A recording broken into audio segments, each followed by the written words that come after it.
Mesti ramai yang excited nak celebrate Valentine's Day esok kan? Saya terkecuali. Kisah percintaan saya selalunya bermula selepas Valentine's Day dan berakhir sebelum Valentine's Day.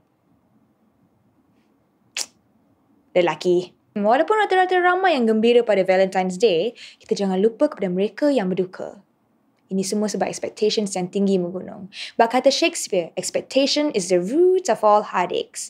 Pasal hadiah Valentine's pun boleh jadi gaduh. Ada seorang kawan pernah menghadiahi kekasihnya jam tangan berjenama dan boyfriend dia hadiahkan dia satu rangkap rap ciptaan sendiri.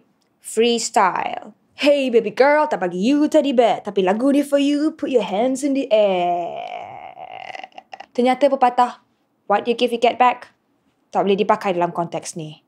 Itu pepatah ke lagu Scorpion ke? Tahukah anda di Jepun hanya perempuan yang perlu memberi hadiah kepada lelaki pada 14 hari bulan Februari? Ya, hadiah dalam bentuk coklat.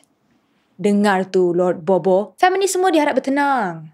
Lelaki juga akan memberikan hadiah kepada perempuan sebulan kemudian pada hari yang dinamakan White Day. Hadiah dia pun dalam bentuk coklat. Adat orang Jepun yang menyambut Valentine's Day dan White Day ni adalah bukti yang seketika korang lah nak celebrate Valentine's Day bila-bila masa dan dengan sesiapa pun. Okay? Kepada semua yang nak Instagram dengan hashtag V-Day, hashtag Valentine's Day dan sebagainya, saya nak buat satu permintaan. Gunakanlah fungsi kamera anda dengan sebaik yang mungkin. Jauhi dari post caption yang maknanya jauh dari gambar.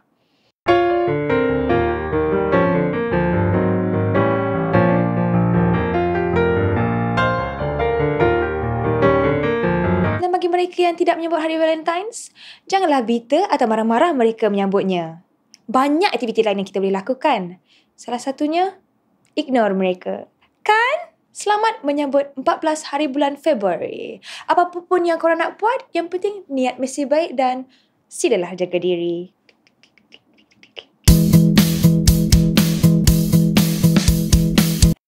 Korang tahu tak? Bunga coklat murah balik on the 15th of February. Tahu tak?